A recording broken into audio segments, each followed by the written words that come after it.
Good evening, ladies and gentlemen. Welcome to Discussing Dynamo, your home for Houston Dynamo FC news, updates, and match day discussions. My name is New Ward, and if you like what you see today, please be sure to like and subscribe and leave a comment down below. Now, I'd like to begin this video with a request. If somebody could please take their abuela, their tia, or their mama, fly them out to Portugal, and do sana sana on Hector Herrera's knee, because oh my god, do we need him back in the attack. Our attack is really missing him, and it'd be really nice if he could make it back before May like he's projected to. With that out of the way, the team played Red Bull New York this past Saturday. We lost 2-1 in very just like if there was a word to describe the game, it would just be frustrating. Both the ref being very soft with his calls and very one-sided with giving everything to Red Bull that Red Bull asked for, and then our attack completely just puttering out every single chance we got. To kind of give a summary, Coco found Aliu for an early goal, like I want to say it was about 7 minutes in, and really we could not do anything else attack-wise throughout the entire game. Um, Granted, it did not help because, like I said, the refs gave every single call that Red Bull wanted. Like any strong challenge we made, the Red Bull player just threw themselves to the ground, immediate foul. And I mean, it got so bad. I mean, they weren't even touching Red Bull players at some point, and they were falling out, going into a foul. It was frustrating to watch, frustrating to kind of be there and see, and it only made it worse because every chance we got an attack, we couldn't do anything with it. We need a striker. We've really been missing a striker this whole season. We've been able to make it like the 3 competition games that we've had so far. So granted, it's not like this has been a long issue, but we don't have a striker. We don't have Herrera in the midfield to kind of orchestrate. So what we have right now is a lot of really talented players. Like don't get me wrong, we have talented players. We have good people who are able to get up and get open, but they're midfielders or they're wingers. They're people who don't really have that eye or that aggression to get into the box or shoot from outside the box. So they're kind of keep trying to set up their other teammate and pass the ball back or across the box when we need them to be shooting or scoring or completing chances, but all they're doing is just setting up the next player, which so it's their style of play. And I mean, we can only have Coco run up the wing and pass the ball to Dorsey so many times before every team in the MLS is gonna know. Okay, that's what they do on the attack. This is what we need to do to stop them. I mean, you lock down Coco, you lock down Dorsey. We have no attack, and it that part was pretty frustrating on like outside of the ref. It would have been one thing if we were making really good attacks and then the ref was messing up the calls and making it to where we weren't able to have attacking plays because every time we got the ball back there was a foul, or every time the Red Bull New York player stubbed his toe and laid down and cried and screamed, it immediately meant a foul had to be called. That'd be frustrating on one hand if we were actually able to produce on attack, but we weren't, and that was also frustrating. Um, but on positive notes, trying to stay positive, I guess. Like I said, Coco found Aliu in the beginning, so that was nice. And then we showed a lot of, I guess, promise. I think if Gabe Siegel, our striker, if he's able to kind of get confident, I don't know where his head's at or kind of what his thoughts are. Um, or not his thoughts, like what his thought process is sometimes on attack, because it kind of seems like he was kind of a passenger for the first half. um, every chance he had to kind of make a run, he kind of held himself back, which that might be team instructions, but I can't imagine they'd be instructing your striker to stay back and avoid making a play. Because I remember there was one time specifically, if like he was right here in front of the box, all he had to do was run forward. He had the ball. All he had to do was one slight move, and he beat the defender. He was 1-on-1 with the goalie, and he passed it back to Coco over here. So it kind of seems like, and he's our only forward starting on the field. You know, actually I think he was a sub, but anyway, yeah, he was our only forward on the field. That's a true forward. Everyone else is wingers filling in for forward striking positions. So yeah, that again, frustration. It's like we have all the pieces, but they're not gluing together. And I think that's because we're missing key pieces. We still don't have Bossy in as a starter throughout the whole game. We still don't have Escobar in as a starter. I was surprised to see Dorsey as a starter. I was kind of hoping he would, like I said, actually I did, yeah. But anyway, I was kind of surprised to see Dorsey as a starter with him being recently injured and then us having CONCACAF games coming up this next 2 weeks with no MLS game in between. Like I was really hoping they'd rest Dorsey to give him time to come back and be as effective as possible against Columbus. But they decided to start Dorsey, which that's not that big of an issue. But we're still missing Escobar, we're still missing Bassi, we're still missing Herrera, or I guess we're not missing Escobar and Bassi, but they're not starters. And then we're still missing Caicedo. So there's players that we don't have full access to yet. That I think once we can get those pieces back in and kind of get that glue and mesh back together, I think we'll be fine. I'm not worried about how we're going to be at all. But one thing that is kind of concerning is what our form and what our stance is going to be when we get those players back. If this is how we kind of keep going forward, we need more attacking creative options than, like I said, just Coco and Dorsey on the wing trying to find a 1-2 touch, or a ball that's crossed over the entire field over to this corner over here for Smith to try and do something with. It's you can tell we have a handful of plays, and when we can get them strung together, they string together very nice. But it's only a handful of plays, and once defenses know what we're doing, it's kind of hard to do something different, or it seems kind of challenging for the team to do something different. Um, so yeah, there's that. That's just kind of a quick rant, I guess, on the state of the team. To kind of try and get back into summarizing the game. Uh, we played very well. Yeah, we played pretty well on the attack. Aside of everything I just mentioned, how we're not really finding creativity in it. Um, it just Red Bull's a very aggressive side. We saw it in the game against Nashville, 2 weekends ago. They were extremely aggressive. They had Nashville on the ropes the entire time, and they were honestly, you felt like Red Bull was very unfortunate result for them to get a 0-0 draw, and you felt like Nashville was very fortunate to have that draw and not be, walking away with a loss. Um, so yeah, here actually I can let me jump over to Twitter real quick. So this was what I thought before the game. Was I mentioned that Red Bull was very aggressive against Nashville, and it's almost paid off for them. So it'll be interesting to see how our squad adapts to this was our first full out aggressive opponent this year. Um, don't worry about this backline prediction. It was almost completely wrong, but that is what it is. But yeah, our other team opponents this year have been counterattacking teams. They're kind of looking to try and force a mistake, whereas Red Bull just comes at you.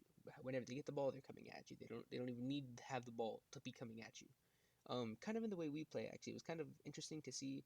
Um, like they weren't letting us have time in the backfield to kind of collect our thoughts or make our shape. They were sending 2-3 players up to kind of disrupt. So, it was a bit interesting to see that. And I would almost want to compliment them, except for the fact that they were flopping out of their minds. So I won't be doing that. But let's go ahead and look at the starting lineup. So this is what we had. We had Clark in goal, Mikhail and Sviatchenko, Schmidt, Artur, and Dorsey. And then Reigns, Kediskia in the midfield, Aliu, Kovacic, and then Siegel up front. So yeah, I was right. Yeah, Siegel was our starting striker. Um, Bit of a very similar lineup to what we have been going with lately, which Olsen even mentioned that it's kind of hard to be piecing together teams with the pieces that he has missing.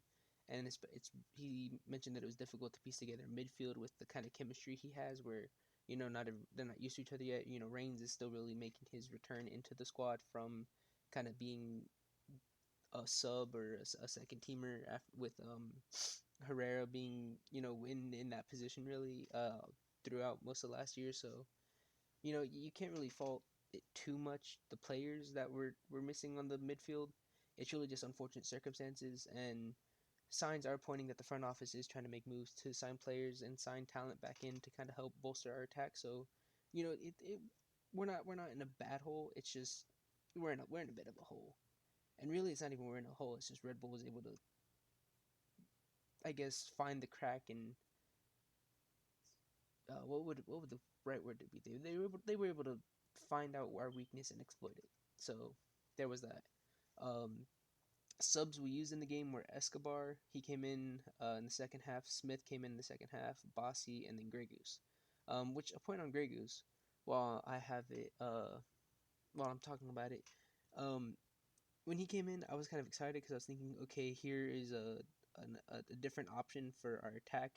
We might be able to feed him the ball and have him take shots from the outside, or just be able to attack the ball differently, because he has a very different play style than from what the rest of the team kind of feels like not that it's like a conflicting play style, but it just feels like he adds a different flavor his to his style of play that we don't have. You know, we're very not flashy, but we try and dance around players, or you know, do kind of a tiki taka kind of quick pass kind of play where it kind of feels like Grey Goose will work his own way forward to find an opening. You know, he doesn't necessarily need to be passing the ball. He kind of can. He has that kind of tall build to him where he can plow through some people if he has to. So I thought it was kind of refreshing. Um, about midway through the second half, I was very disappointed with him. It didn't seem like he was really all there defensively, and it didn't seem like he really clicked offensively either. So we were really kind of lost on, or he kind of seemed lost on both sides of the field. Um, so yeah, there's that. I am kind of all over the place, but I don't really have like a full summary of the game in mind. Um, Really was a lot of back and forth until the second half, where they found their, I want to say it was 70th minute equalizer, and we just weren't able to answer. I'm sorry, not 70th minute equalizer, 70th minute lead getting goal. Yes, go ahead goal. That's the word. They equalized towards the end of the first half. It was a nice shot towards the right side of the post. Clark did his best to get to it. He'd actually blocked a very similar shot earlier that he just knocked out of the goal post. This time he just knocked it in. You can't really fault Clark for it. He did his best. Um, and then in the second goal, it was a missed touch from Artur that eventually, there were just too many Red Bulls up at the our side of the half, and they were able to just overwhelm and, eventually put it in. So, um, yeah, Ben Olsen even said that Artur, being the star player that he has been for about the year and a half that he's been here, he can be forgiven for one mistake, and I kind of agree with that. I'm not gonna harp on Artur too much for that. It was a missed touch. It was a heavy touch. It was going on all over the pitch. Really, from what a lot of fans have been saying on Twitter, it kind of just that we had the right pieces. We had the right um, players. We didn't click. It just really wasn't going on for us. And then to kind of go back to a point, the ref was almost feeling that frustration that you felt throughout the whole team and the whole stadium of just constantly giving the worst, or not the worst, the softest calls to Red Bull. And then it'd be one thing to say like, oh, he's just giving soft calls, but he wasn't even giving them to us. Like, granted, we're not a flopping team, or at least it doesn't feel like we are. I don't think I've ever really seen us go down and it be like, oh, that's a flop, you know. But I mean, he called he yellow carded Clark for time wasting, and then allowed Red Bull to lay on the floor and stretch out I guess a heel, maybe a hamstring, but they let a player stretch out his hamstring for about 2-3 minutes twice, the same player twice, and it was like, you'll call Clark for time wasting, but you won't call them. You'll give them their flops, but you won't give us strong challenges that actually put us on the ground. There were times that they would make challenges on us that were nowhere near the ball, complete like yellow card territory, and then he'd call a foul for Red Bull to get the ball. So it was just insane. At one point, the frustration boiled over, and there was actually a little scuffle over here in the corner. Dorsey shoving. I don't even know who on their team he was shoving, but he shoved somebody. The whole team's kind of piled up. They threw Dorsey to the ground, and it was yellow cards for Dorsey, one of their players, and that was it. And you kind of felt like, okay, maybe a red card should have been in there somewhere, but you know, I was not a big fan of the ref. I was not a big fan of the officiating. Um, and I don't want to be one of those people that are, oh, it was because of the ref that we lost, because it wasn't. We did not have the attacking creativity that we needed to win this game, in my opinion.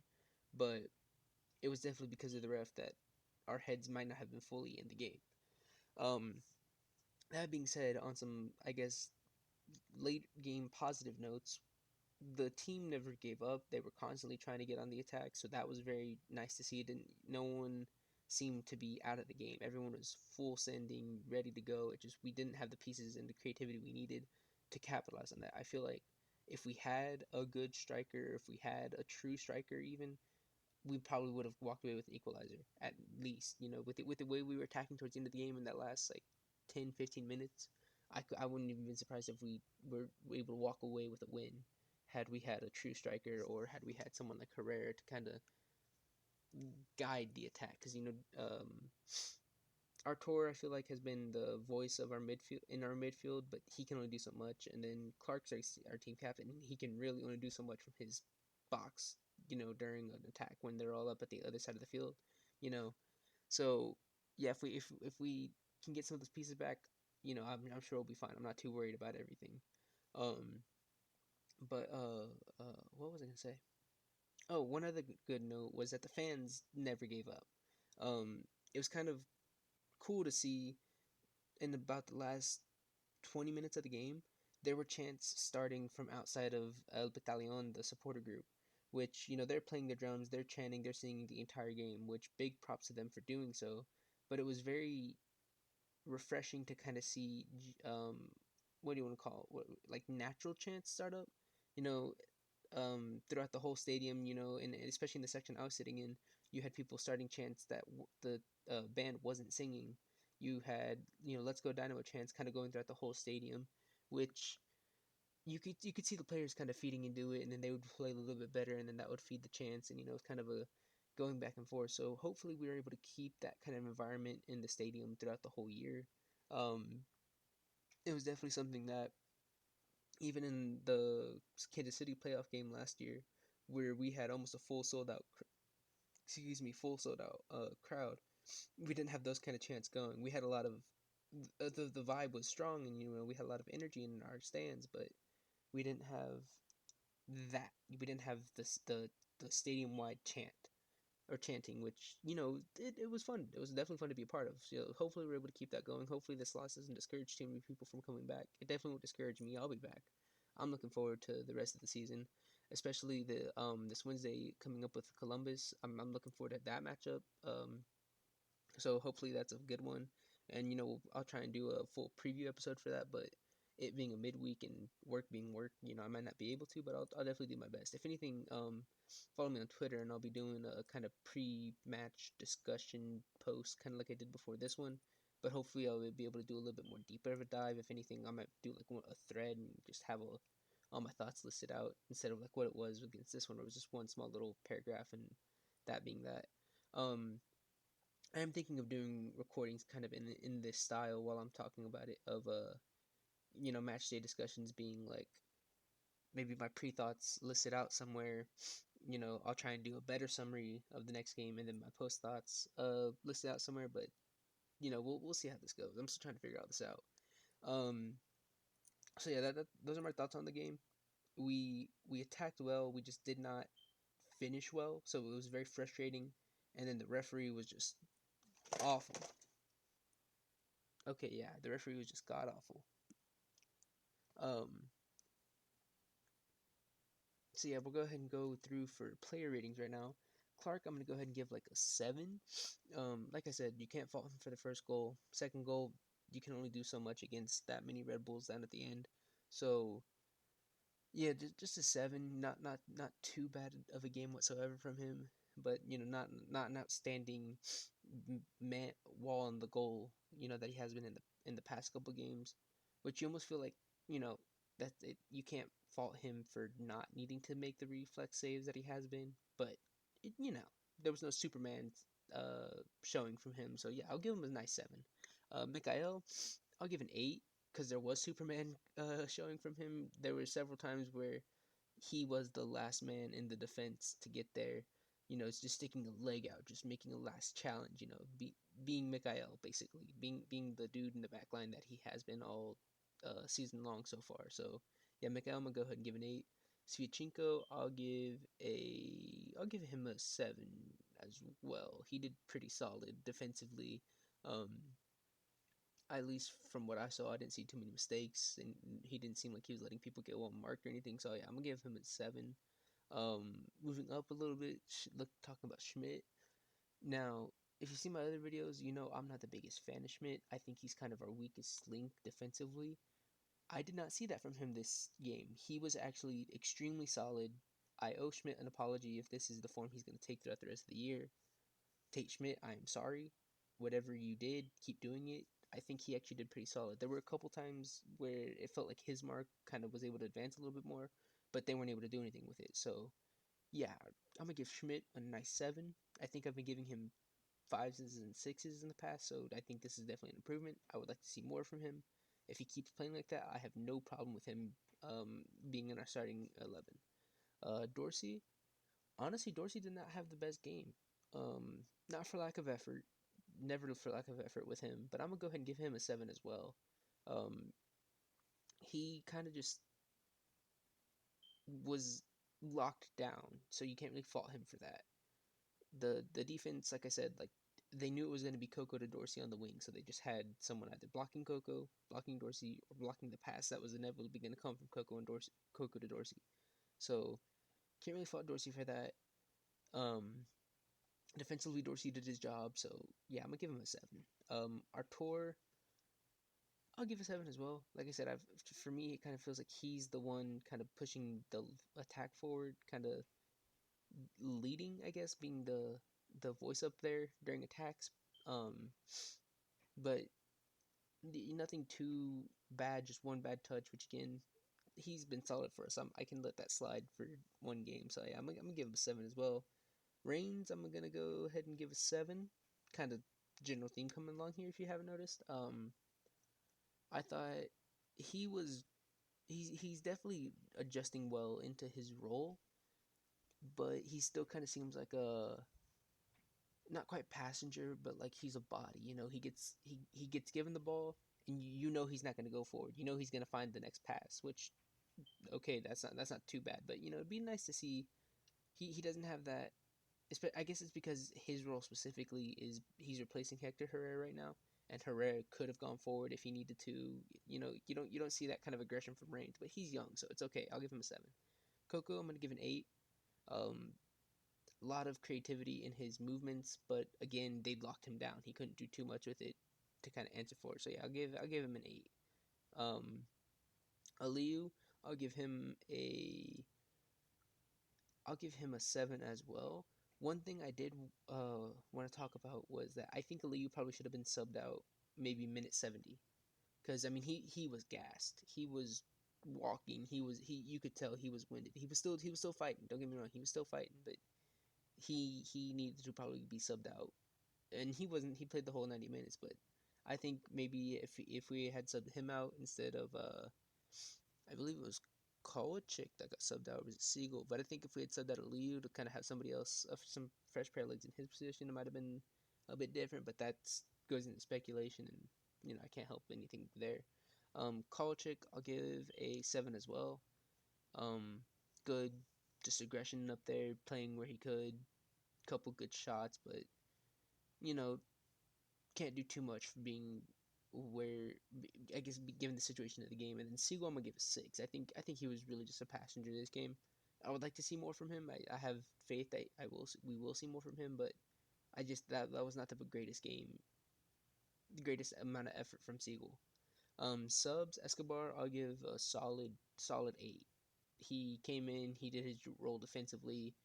You could tell he was getting in Red Bull's head. He was I don't know if he was chirping them. I don't know if he was just yelling at them. I don't know what he was doing, but he was aggressive both defensively and verbally, which was good to see. He was messing. He was getting in their heads. Smith, I'll give a 7. Um, Kind of for the same reasons everyone else is getting a 7. He was just kind of part of a bigger puzzle of we cannot finish a goal. So yeah, so I'm gonna give Smith that. Bossy, I'll give a 7 as well. He kind of was a late sub. I want to say I don't think he was one of the second half subs. Um, and he kind of just I think he filled in for Siegel and kind of filled in exactly the way Siegel was, where he was kind of passengering, but a bit more aggressive of a passenger. Just he wasn't the big hitter that we were hoping he was going to be when he subbed in. And then Grey Goose, I'll give a 6. He was a passenger as well. Really really heavy touches, really un not sloppy, but unrefined work from him, which is that's kind of spread throughout the whole team. There's just really unrefined work from the whole team. I guess that'd be another word.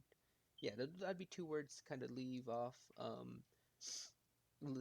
this game with. It was frustrating and unrefined, but everything is there that we need. So I have hope that we'll get better in the future. That the next games are gonna be a lot better.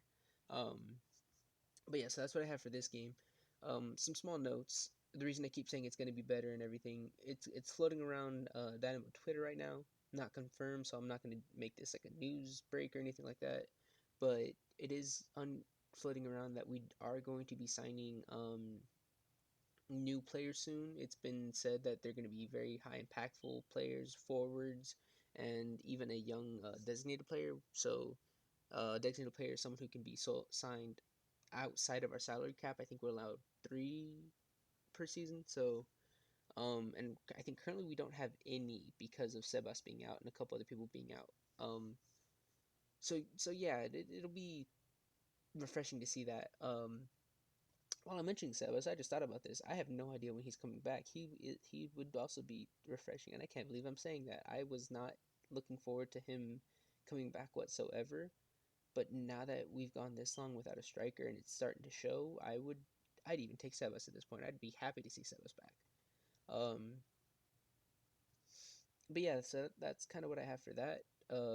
When I do know more, I will post and talk about more when it comes to who we're signing or what we're signing. And then a couple other things. The U.S. Open Cup format was announced, so Houston Dynamo and the other 8 MLS teams competing, we all get buys to the round of 32. So that's just that. We'll be starting round of 32. I think the first round that leads to the round of 32 starts. I think it said March 19th. So that's coming up. I'll be trying to give little updates about that as we get them. But other than that's really all I have. So thank you very much for watching. Like and subscribe, and leave a comment down below letting me know your thoughts on the game, the shape of the team. If I rambled on for too long, if I did not do a good job at this video, please let me know so I can continue to grow and do better. And other than that, follow me on Twitter at DiscussDynamo. And with that, I will see you all in the next one. Oops. See you on the next one.